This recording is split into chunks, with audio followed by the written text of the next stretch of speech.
Alors que la France sort peu à peu d'une sécheresse hivernale, certains s'inquiètent sur les réseaux sociaux des conséquences de ce phénomène sur le bon fonctionnement des centrales nucléaires. Inquiétude fondée ou pas, nous avons vérifié.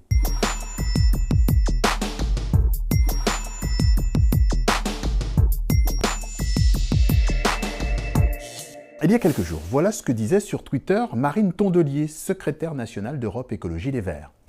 À ce rythme, il n'y aura bientôt plus assez d'eau dans nos fleuves pour refroidir les centrales nucléaires. Pas assez d'eau dans nos fleuves, or l'eau, elle est indispensable aux centrales nucléaires, précisément pour les circuits de refroidissement après le processus de fission. Il y a le circuit de refroidissement dit fermé, l'eau refroidit le cœur de la centrale, la partie turbine et alternateur, avec une petite déperdition. Une partie de cette eau s'évapore à travers les tours de refroidissement, appelés aussi aéroréfrigérants. Il y a aussi le circuit de refroidissement dit ouvert. L'eau prélevée du fleuve ou de la rivière est là empruntée, il n'y a aucune déperdition. Et après avoir aussi refroidi le cœur de la centrale, cette eau retrouve son environnement initial.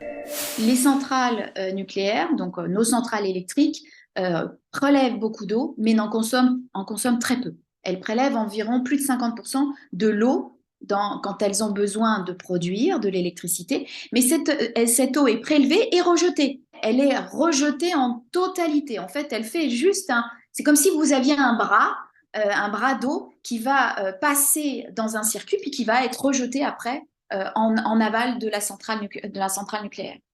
Et cette eau, reversée dans la nature, constitue les rejets thermiques, ce qui signifie qu'elle a un peu changé. Elle est en fait un peu plus chaude à l'arrivée qu'elle ne l'était au départ.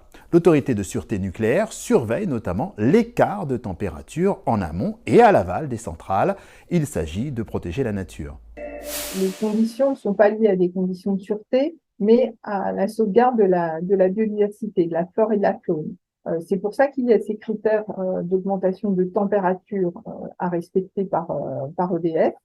Mais revenons à l'avertissement du tweet de Marine Tondelier. Il n'y aura bientôt plus assez d'eau dans nos fleuves pour refroidir les centrales nucléaires. Avec les sécheresses qui se multiplient ces derniers mois et les projections du GIEC sur le réchauffement climatique, le risque qu'elle évoque est bien réel, à moyen ou long terme. Et ça oblige à repenser la conception des futures centrales et notamment leur localisation. Plutôt que d'avoir des sites construits à proximité de fleuves et de rivières, il s'agirait, pour éviter toute pénurie d'eau, de construire plus de centrales en bord de mer. Le choix du site est bien sûr fondamental. Les centrales de bord de mer ont plutôt tendance à être moins pénalisées, évidemment, que les centrales en bord de fleuve ou de rivière. Sur les prochains réacteurs, et notamment les réacteurs qu'on va construire, les EPR2, on va les construire en bord de mer. Vu les masses d'eau et la dilution extrême des courants marins, vous n'avez pas de problématique sur les températures de l'eau. Un sujet pris à bras-le-corps dans un dernier rapport de la Cour des comptes du 21 mars dernier.